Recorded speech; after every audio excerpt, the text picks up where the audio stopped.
What is up, YouTube? Thank you for joining us here in the first video of The Tired Millennial, where we'll be reading the news, sharing the perspective of another tired millennial, and trying to spread some knowledge. So without wasting any time, let's grab a coffee and get into it. Alright, so it looks like Senator Mike Johnson is back in the news, and this time it's for passing more aid to Ukraine. That's right, the United States is sending more tax dollars to Ukraine. A lot of people are really upset about this, especially on the Republican side. I mean, there were calls for Mike Johnson's resignation. I think Marjorie Taylor Greene was leading the effort, trying to get a new impeachment inquiry started. And, I mean, I feel like they're justified. He obviously didn't learn from what happened to McCarthy, and he just did the same thing. Now, I know that there's some back and forth that happens in Congress where there has to be some give and take on parts of a bill, but at what point is too much too much? I mean, how much aid are we going to send to Ukraine? As of right now, we've sent them around $44 billion. Now, initially, $47 billion was committed to assist Ukraine back in 2014. So that means 94% of the $47 billion committed to Ukraine back in 2014 has been spent in just the last 2 years. Now, I know the main reason for that aid being sent in the last 2 years is because of Russia's invasion. I'm not questioning that. And I'm not questioning even if we should help Ukraine, but what I am questioning is the amount that we've sent them. And I'm not the only one who's concerned with it, and politicians in DC also aren't the only ones concerned with it. I mean, the average everyday citizen is questioning the amount as well. And, Senator Johnson gave the justification that we're sending them money and bullets so we don't have to send soldiers, which is fair. I mean, the loss of human life should be avoided at all costs.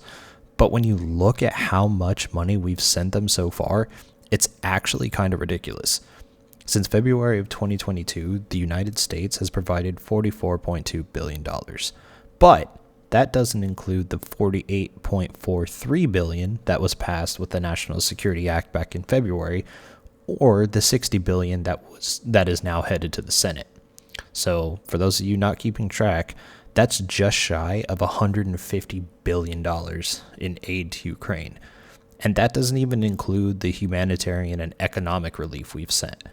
According to the U.S. Agency for International Development, or USAID, $23 billion in humanitarian and economic assistance has been sent to Ukraine since July of 2023. $28 billion has been spent on humanitarian aid.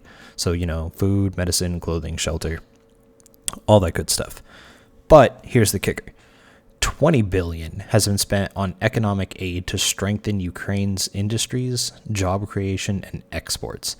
So while the U.S. is taking care of another country's economy, it's allowing its own economy to fall apart. There are people that are working 2 full-time jobs, 3 part-time jobs, maybe, and still not being able to make ends meet. Let's take a look at this clip from OAN and Peter Schiff. 22, we got 300 some thousand. So they keep saying jobs are up, inflation's going down, everything's great.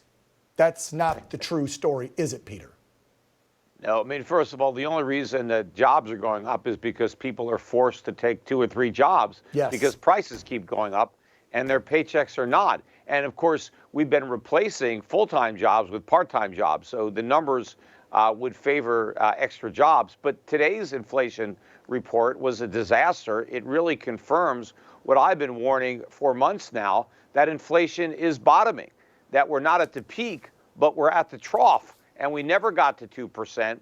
In fact, so I don't want to beat a dead horse, but, that was a fairly well-recognized economist breaking down the numbers, and it still blows my mind that we have people having to work 2 and 3 part-time jobs just to make ends meet, while we're sending over $150 billion to Ukraine, not spending any money to secure our own borders, and not spending any money, but barely spending any money to take care of our own citizens. This is absolutely ridiculous. But that's what I have for you guys today. Leave a comment down below. Let me know how you guys feel about the situation, any suggestions you have for future content, anything you guys might want to see, and I'll catch you guys on the next one.